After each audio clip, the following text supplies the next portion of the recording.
CEO of No Left Overs scale catering outfit, Mrs. Ayodeji Megbope. Welcome to the show. Thank you for having me. And one of your most popular things is that you made the Moimoi that Barack Obama ate. Absolutely. Yes, so I mean, that's something you're really proud. Yeah, that recipe must be very, very... We'll come to that because we need to work our way up from how it started all the way to get to the point where you were at the White House.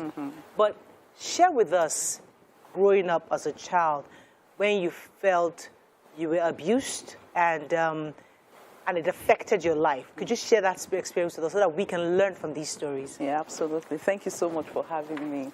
Wow, so it all started when I didn't even know what was happening. I just knew something was happening. I just knew that there was a secret that I was compelled to keep, that I dared not share with anybody. But I knew that something was not right, and I had no control over it. And so I grew up. I think it started from around age 10. And so I grew up knowing that there was something that happened at some particular time of the night because this abuser was living with us as a family member. And as I grew up, got into secondary school, I began to understand that there was some violation going on. But, you know, I was so caged. And it was unbelievable how it affected my education, affected my social skills, affected my relationship even with my immediate family. And, you know, I tried so many times to speak out, but I was also such a troublesome child that it was difficult for anybody to believe me.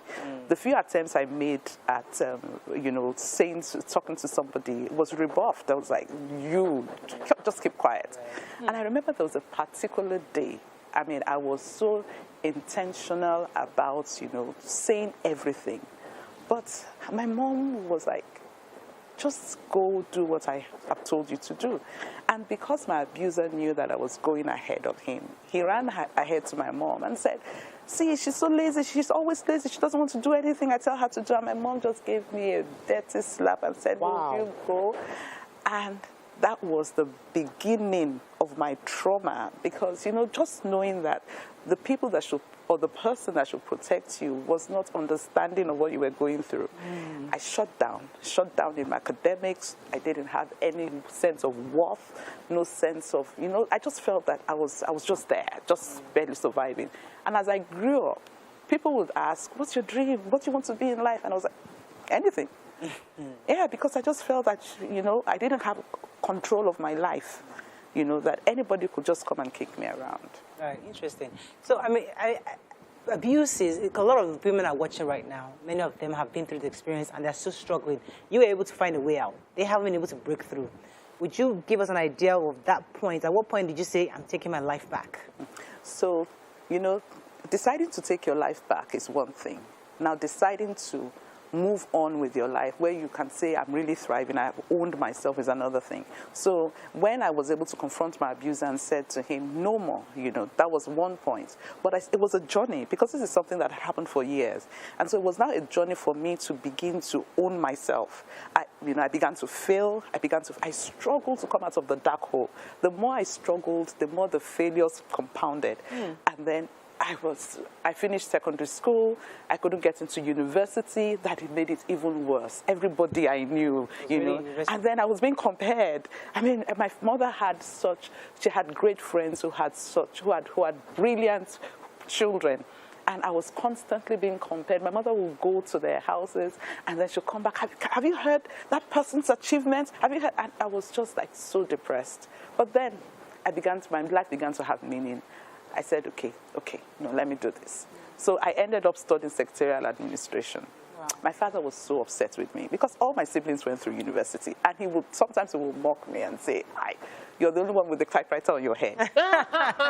Okay. Yeah. The first thing you should do is whatever is available for you to do, whatever, even if it's not the high-flying achievements of others, whatever, if it is to sell bread, and I'm very, very serious about that, just intentionally put all of yourself into it. Because that's what I did. I put all myself into being a secretary. And it took me 40 years. My turnaround didn't come until I was 40. I'm talking about 15 years ago. Wow. And I'm like, I mean, I was a secretary for 20 years. Okay, I was happy that, okay, at least I'm working. Something. I'm earning a salary. Yeah. For me, I just want to go back to, you know, I'm sorry what you had to go through.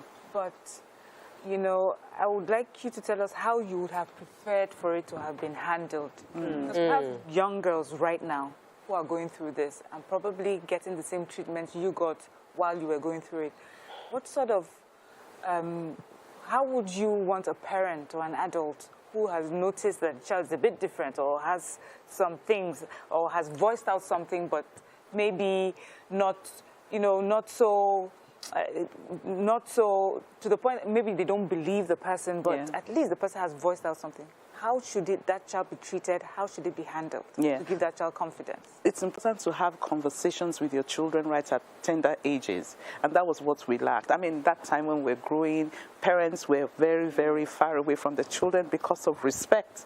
Okay, but when you have a good relationship with your children and you're able to have conversations with them, you're able to come down to their level and really tell them that nobody told me nobody should touch my private parts. Nobody told me that my breast was mine. Nobody should touch it. I didn't know all of that. But thank God for today, we are having such conversations with our children. So if that had happened, I would not have been in that hole. And if I had the liberty to talk to my parents, you know, it wouldn't have happened. Are they alive? Oh yes, they are. And how do you? Okay, so no, my mom is late. My dad is alive. But you know, my turnaround came when my mom was alive, and I can never forget her statement when she watched my video with Michelle Obama. She had tears in her eyes. And this, my precious mother that had always called me the black sheep of the family because of all, and I really was very, very troublesome. When I was pregnant with my first child, I remember praying, God, please, I don't want to have the type of child I was when I was young. So it was, I mean, but so, you know, I wouldn't blame her. Yeah, but that was how she didn't know any better. You know, we're enlightened now. We have a lot of information, parental tips and all of that. So we don't treat our children as such. But you know, so my mother, it was fulfilling to hear her say, Oluomo. And Oluomo in my language is the chief of the children. So from being a secretary for 20 years, I mean, when I was about turning 40, I looked at my life and I said, no, I should be able to do something better. But I heard voices in my head saying a fool at 40 is a fool forever. And I didn't have a university education. And that was something that caged me even more. I used to be very intimidated when my siblings would come around with their friends and talk about youth service and everything, and I had no story to tell. Wow. So, I just felt I couldn't go any further without a university education. But at 40, I just said to myself, I would not listen to that voice that says a fool at 40 is a fool forever. I would listen to that voice that says life begins at 40. So I didn't know what I was going to fall back on, but I just said I was just going to die. There must be something. If God has kept me all these years, then there must be something better for me. And that was how I resigned. I was working. The last place of work was Corona School, Ikoyi. I worked there as a secretary, and I resigned. I wanted to start a daycare center. That did not work. And then I sat back at home, started taking home lessons. And then one day we were so broke in the family. I cried to my husband, no food for anybody to eat. My husband gave me 1,000 naira. I looked at the 1,000 naira with tears in my eyes. But that day I made Moimoi. And that was the turnaround. Wow. My sister-in-law paid us a visit, tasted the Moimoi, loved it, asked how much I made it with. I told her 1,000 naira. She gave me the 1,000 naira. I made it for her the next day. She took home to her family. Her friend paid her a visit, tasted the Moimoi and said, oh my God, Funto, I love this Moimoi. Can you give me more? And she said, no, I'm not giving you more. If you want Moimoi, I have somebody who can make it for you. Bring 1,000 naira. She will make it for you. And I made it for my sister-in-law's friend. When she called me to say, somebody has just given me 1,000 naira to give you. You know, when she told me to make money for her, I had kept some back. I quickly ran downstairs to my neighbor. I said, I have money for you, just taste it. And she ate it. And then she came running upstairs and said to me, please, where did you buy it from? I said, no, I made it. I said, give me 1,000 naira and I'll make for you. She gave me 1,000 naira. So I made Moimoi worth 2,000 naira the next day. And from that point, I said, okay, there must be something about this Moimoi. I took it to church. And at that time, in that Nigeria? church, yes, in that church, my husband was a pastor. And so when I remember the first time my husband said, go and say hello to everybody, tell everybody that around you that they are blessed and they are highly favored. Anybody that came to me, you are blessed and highly favored. I have Moimoi, you're blessed and highly favored. When the children come to me and they say, oh, pastor's wife, I said, tell your mother, pastor's wife has Moimoi. That was how it started, family and friends, until I began to ask again, God, what next? That was the question. Because when I saw that 1,000 naira turned to 50,000 naira over time, I said there must be something about this Moimoi. And then I prayed and God said, take it back to Corona School, stand at the gate. And I was like, Satan, the blood of Jesus is against you. I was just so convinced that God cannot, I told everybody in Corona I was going to open the school. I was like, I was going back to sell Moimoi. But then I just said, look back and saw how far I had come. And I said to myself, I'll do this. And so I went to the gates of Corona, stood at the gates and began to shout, Moimoi for sale, Moimoi for sale, buy this Moimoi, your life will not remain the same again. And you could see different reactions, but hell no. That's Corona Ikoyo. Yes. I didn't care. And people began to buy. So they bought for different reasons too. Some bought because they were curious. Some bought because they were sorry for me. Yes. But I learned that it doesn't matter why anybody is buying. As long as you make them buy, that's what matters most. And that was how the whole turnaround started. At that same gate, I met a woman who asked if I could if I knew how to make other meals. And I said, yes. I started making other meals. And then another woman came, gave me the opportunity to start feeding her staff in her office. 100 staff. That was what took me off the gates of Corona. Wow. And as I continued to thrive, I kept asking the question, what next? And then I said, I want to go back to school. I don't have a university degree. And I saw on the pages of a newspaper, Goldman Sachs was coming into Nigeria to invest in women who were in business but did not have business skills. And they were doing it in conjunction with the Lagos Business School under the Enterprise for Development Center. Yeah. And I applied. And I was admitted for the program. It was a scholarship program. And when we finished the 6 months of training, the Americans came to Nigeria and wanted to meet the ladies. And they heard my story. Oh, my God. They heard my story and they were like, we want to come to your office. And I said, I don't have an office. I don't have an office. But then they came to my house and they saw me wrapping my Moimoi. They saw the little space I had. They saw the zeal. They saw how I was hungry for the next level. They saw the support of my family. And they said, we would like you to come to America to tell your story. Wow. That was it. I was invited for their annual general meeting. When I got there, I was schooled. Me, that I didn't go to university, they took me through different press sessions. This is how you behave in front of the camera. This is how you talk. Yes, you do well, you speak nicely, but you know, your pronunciations here and there. They crossed my T's for me and dotted my I's. And you know, I was really, my self-esteem was like... pumped up. And there I was in front of the audience, speaking at the annual general meeting. And the meeting ended and there was a line, everybody was waiting to shake me. I came back to Nigeria, kept building the business. And then I got another letter. President Bill Clinton would like you to speak at his program. Eh?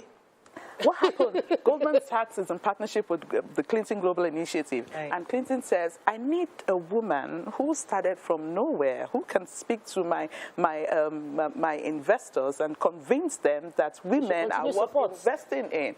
Do you know any woman? And they said, we know of this Moimoi woman in Lagos, Nigeria. That was how I packed my bags again and I went. See, I've got goosebumps. And I came back and I got another letter. This time from the Prime Minister in Turkey, saying the Entrepreneurship Summit is holding. I mean, when next Global Sachs God has been amazing. Like I said, it's been 15 years from starting from 4. Oh my Lord! With 1,000 naira. With 1,000 naira. I just came back from India. I'm the president of the association. On this matter? On this Moimoi matter. No left over. No, Auntie, I'm cooking this by myself. Don't worry, you're having it for lunch. I must taste this Moimoi. Oh, like... Did the guy ever get caught or punished? Did your mother ever realize that your acting out was due to the abuse? Okay, thank you. So, for a long time, even after I was able to say no, I didn't say anything to anybody. There was no point. I was afraid at some point. There were some issues that happened and that were not connected to the rape and all of that, or to the abuse and all of that. And I kept hearing, now, be careful, don't drag the family name into the mud and all of that. So I was very conscious of that, kept everything to myself. I didn't speak out until after I got married.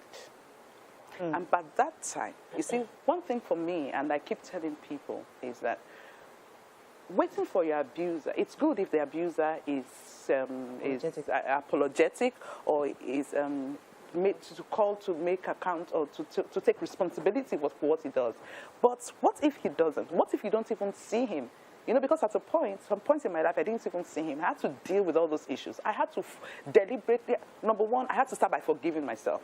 Because, I mean, we're 3 girls, sorry. Why me? So at a point I was feeling guilty that there must have been something I did as a child that made him pick me out as, you know, as the one to abuse. So I had to forgive myself. And without even him being in the radar, I had to forgive him. I had to let go of my past. Because for as long, at some point, I remember having a conversation with somebody, even before I got to that point. And I said, no, I cannot forgive. I cannot forgive. No, he has to be held accountable for what he did. But then the person said to me, so where is he? Because at that point, I didn't even know where he was. And so I had to deal with that. Wait, this is your life. Your life is at a standstill. And guess what happened? One day, I was at a function, and my profile was red. I didn't even know he was there.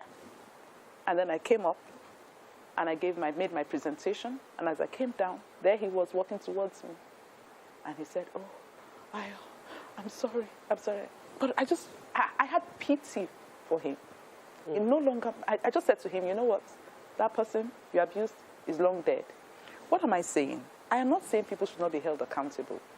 At the end of the day, if they're held accountable, if you don't deal with yourself, that person can be thrown behind bars. But then, what's going to happen to you? Dealing with your trauma. Let me take this call, then I'll come to you. So that's why, you know, I'm so grateful to God that I could, you know, thrive and keep moving with my life. Regardless of him. I have a book titled Lifted at the Gates. Because my liftings really started at the gates of Corona. Each time I look back, I'm saying, God, thank you. I obeyed. Because what if I hadn't gone to Corona? What if you were proud and felt this is shameful? Yeah. And then from the Goldman Sachs, I went on for my master's degree with the Manchester business. Whoa. And, you know, even that, you know, being able to take advantage of opportunities. For example, I mean, right now, I thank God, I convene different, you know, programs. Like we're having a program right now on Saturday the 9th. It's the What Next conference. And, you know, the thing is, you don't just, you're not just comfortable because you have overcome a particular challenge, because life is full of challenges. Yes. I mean, with this story, does it mean I don't have challenges? No. There's always something. And so you will always get to that bus stop where you're asking yourself, is this all? Yeah. Okay, so I was able to overcome this at 40. Okay, when I turned 52, I still had those questions. I was like, God, I'm 50. I'm 50. What's going to happen? You're not 50 now. Oh, I'm 54. What? You don't look a day after 30. Thank you. Oh, wow. So I'm like, hey, right, I'm like 60, is almost here. God. What next? So that's what why I love about your story. You know, in Nigeria especially, they talk about the fact that we have a huge young population. So you'd hear a lot of stories for youth empowerment, encouraging youth to be engaged. But the truth is there are also so many youths who have grown older and never had that motivation, that story to help them. And they found themselves at 40, at 50, and they're thinking, this is it for me. But your story is talking to that group of people and saying that there's still time to live your dreams. Absolutely. You know what I like about the story, you see, we can't, I don't like to start from the 1,000 naira Moimoi. I like to start from the fact that you found the job of a secretary, which wasn't a big deal. And you were consistent. You stayed on it. Absolutely. You didn't say, oh, because everybody else is doing something else. You stayed there, and it was by staying there for so many years, eventually asking for that what next. You were able to have the opportunity to go back to Corona School, which is where you're secretary at. Yeah. Right? So you were diligent at that work. Yeah. And with that place you're diligent at that, God still used to give you that that gate experience. Yeah. Which you have. Yeah, and you know what? All of these journeys that we go through, at every point, people we meet will become relevant even as we climb the ladder. So, I mean, being a secretary was not a waste. I mean, there were things I learned that I still apply now. There are people that I met then that have become very, very relevant. They've been because you meet everybody when you're the secretary. Yes, and you know, how you treat people along the way, you know, also matters. So, you know, I'm grateful to God that's why I tell people, and let me go back to the Thrive conference, the What Next conference happening this Saturday. We're having a gathering of women, and we're having women who have gone through different seasons of their lives come talk to us, how they've been able to overcome the different challenges they've encountered. I'm going to be speaking also, you know, because you find out that at different seasons, you go through different things, and how have you been able to come out of them? We need to keep talking. Now, you talk about the young people. I keep saying to people, regardless of how old you are, the day your morning starts is the day you realize that, hey, wow, I can actually do something. You can start at 60 for some. You can. You had a question? No, I have to say something. The atmosphere now in Nigeria there's this atmosphere of materialism. Our success is defined by how much money we have and how much money we can spend and spray and how much it is of it we can wear. And yet, with all of your success, I see, you know, modesty. What is success exactly to you? What is it that in all that you have achieved that really in your heart is what makes you happy, content, and you can say, yes, I'm a success? Yeah. Thank you. Somebody asked me a similar question, but this is the way the person asked. Can you have it all? And I said, you can have it all as long as you can define what is your all. What is all? That's really okay. Here I am at this level. What is my focus? I can be looking at somebody who is able to travel every month and say, I don't have it all. I can't travel every month. I still have to do budgeting. Okay? So your definition of all and your sincerity to your needs, because it's not everything that you want that you actually need.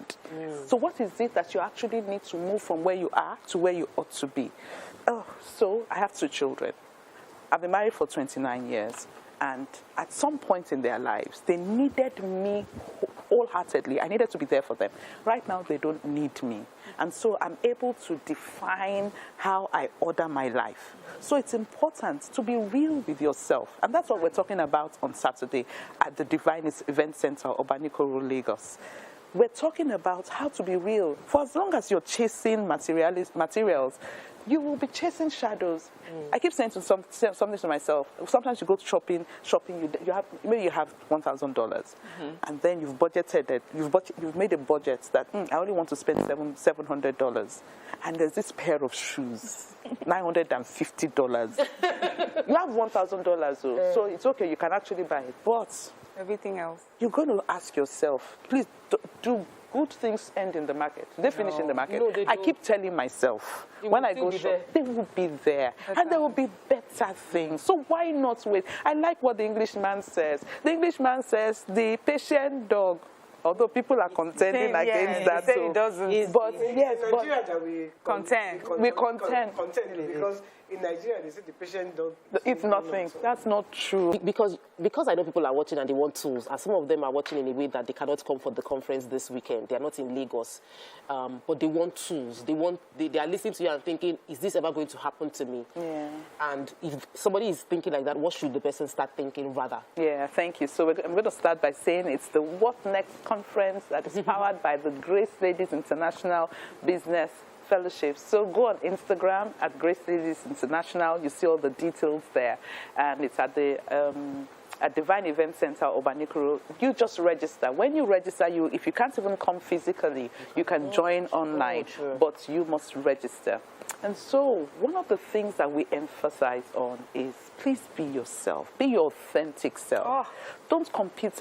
Don't feel you're in competition with anybody. Okay. And you know, a lot of times we say these things, we don't really mean it. You know, look at life and see that there's nothing you can do by your power that can change some things. So why don't you just align with whatever God has provided for you and make the best of it? And one of the things I also say is that, why do we listen to people? We're going to be having amazing women like Joe Audrey Ezigbo. We're having Dayo Benjamin Lani. We're having Just Imo. They're going to be talking to us about their journeys. You have to listen to people if you want to get to where they are. What you do not love, what you despise, you can never attract. And that was one of the things that delivered me. You know, there was a time that I would look at people who were doing well, some of my friends who were doing very well, and I'll be very envious, very jealous. And I'm like, it's because you've had the best of opportunities in life, that's why you are like this. But I realized that for as long as I despise them, I could never get there. And we also encourage that, have a strong support system. I must acknowledge my husband, by the way. I mean, before we got married, I told him about the abuse. And he still went. And I was afraid. I mean, I was so scared to tell him. And he said to me, Ayo, that's not you. That person is gone. This is the new you. So I must acknowledge his support. But there's women who say, but I don't have my husband's support. And we say to them, build a support system. You can get support in your sisters. Don't belong to people who say women don't encourage women. Yes, we know in some quarters, but we have a lot of women encouraging women now. So look for a company, look for a tribe that you can be true to, a tribe that you know will inspire you, will not put you under pressure. That's one thing. Some people are not even put under pressure. They pressurize themselves. Yes. And so that's why you start from having a very, very healthy self-image of yourself. I love what you guys are wearing. It doesn't diminish me in any way. So you have to get to that point that you're loving people, you're appreciating the differences, amongst you, and then you're very comfortable in your skin. I absolutely love this. I love this because, I don't find a lot of people that talk like you. One of my frustrations in life is that when I see a lot of plastic conversations out there. I go to a lot of events and conferences. I'm there just because you have to be there. But I'm not getting it. I'm not connecting because conversation is just not it. No. But it's when I see people that are real and true and just real, it's just really refreshing. From what I'm reading, it's kindness. You're not just a successful person or a success story. You're a kind person. So that is what draws people to you. And, that's good. That's where I was going at, with also what Mariah said. So now, some of the values that growing up, I thought were values, I see that people have thrown them away or are diminished. And then if you try to imbibe those values, you're termed, you're not smart enough, you're not ambitious, you're not, out there. That's why you would rather choose kindness or be patient and things like that. So really, you epitomize like all these values and yet you're successful. And I just feel that children, younger ones that we tell about these values can see what it means in a person. So thank you so very much. Thank you. Our last caller talked about outlets. You have outlets? Yes. Oh, really? Yes, So you sell memorabilia? So you're still selling? We've grown beyond. Tell me about that. Yeah. So So I remember. So we from my house moved to a location and then to another location, and then we got to a point where I just felt we need to expand this thing. And I went to my bank because I was doing well. I mean, I'd followed all the business training, had a business account and all of that. And I said, I need a loan. I need to expand my business. And they said, okay, if you have 70%, we'll give you 30. And I'm like, hello, if I had 70%, I won't be here. But guess what happened? I got a call.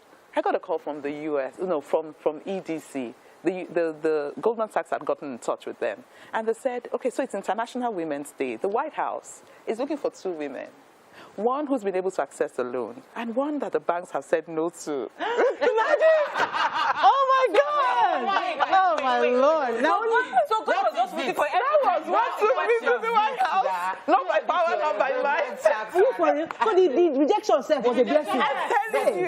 Yes. So the mail was just like, I was rejected. That was it. And I was like so sad. I was like, my goodness, so what am I going to do? And they just said, so I said, this is what my banks told me. I said, okay, Ayo, we want you in the White House. Hey, God of Jesus. Disappointment. Jehovah. So that's how Obama. That was not how Obama ate my mom, but that was the first trip to the White House. Oh, so you've gone to White House president? So, calm down. So now I got another letter. After that, I got another letter. Now it was the United States of Women's Conference in America. United States of Women all over the world. And again, they were looking for a woman that will represent Africa, raised from grass and all of that. And they called me. Be authentic. I was there. Over 5,000 women in the hall. Wow. I was seated. I mean, Michelle Obama was there and all of that. And then we had a dinner for her. And before I left, they had said to me, we'd like to serve Moimoi at dinner. I'm like, really? I said, yes. So show us your processes, send us your recipe and all of that. And I did. I said, can I bring leaves from Nigeria? I said, no. You can't do that. We'll do it. So we arranged on how to do the Moimoi, how to prepare the Moimoi. And Moimoi was served at dinner. And guess who was the guest of the day? Michelle Obama. Before I left Nigeria, my husband was taking me to the airport, and I just said, wait, my children were there. I said, please, can we kneel down? Of course, my son was like, she has come with a drama again. I said, please, can we just hold hands? Pray with me that I want to meet Michelle Obama. Whoa. And we prayed. And when I got that information, so when I got there, they said, Michelle Obama is going to be there. And guess what? We want to give you the honor of introducing Michelle Obama. I died. And there I was in the green room with my tray of Moimoi in America. You know, there's something I love. There's something I say when I got in touch with that word. I rise and shine. It's in Isaiah chapter. I know this is not a church setting. Isaiah chapter 60. I rise and shine. I've confessed it this morning. Isaiah chapter 60, 1 to 22. 1 to 22. When I confess it every day. I arise and shine, my light is come, the glory of God is risen upon me. Darkness covers it. Oh, yes, I confess it every day. Gentiles come to my light, kings to the brightness of my rising. When I stood in that green room with my mama in my hand, waiting for Michelle Obama, I said, I arise and shine. And there came Michelle Obama saying, Ayo, I'm like, mention your name. Ayo, you are inspiration. Oh my God. Michelle, she said, yes. She hugged me. Oh, God. And then she took the Moimoi and ate it. Wow. I mean, so when I remember such experiences, I'm like, God, what is there to not... And please, may I tell you, I wasn't a nice person. I actually wasn't nice. When I was in deep pain, angry, envious, and jealous, I knew that there was no way I could rise with that attitude, with those attitudes in me. I began to pray, say, God, please help me to be kind. You know what? Galatians chapter 5, verse 22, help me to be fruit of the Spirit, love, joy, peace, long-suffering, gentleness, goodness, faith, meekness, temperance. Those 9. Yes. I always pray them, help me to be kind, help me to be loving, help me not to think myself more highly than I ought to. There be more better people that are better than me, not more knowledgeable than me that have died. So what are we talking about? You know, so all of this, they keep humbling me. And we're out of time. And this is where we No, we're not. Yes, we are. We're out of time. Please, permit me to sing this song. Omagba letter yo. Omagba letter yo. I will receive letter of joy because this letter you be getting from Gomasa, everybody. But honestly, I think I joined the rest of our viewers and the ladies of YourViewTVC. Thank you. Well done. Congratulations. They love the story from that how Moimoi started all the way to how the opportunities came and how you stayed grounded in all of this. Thank you so much.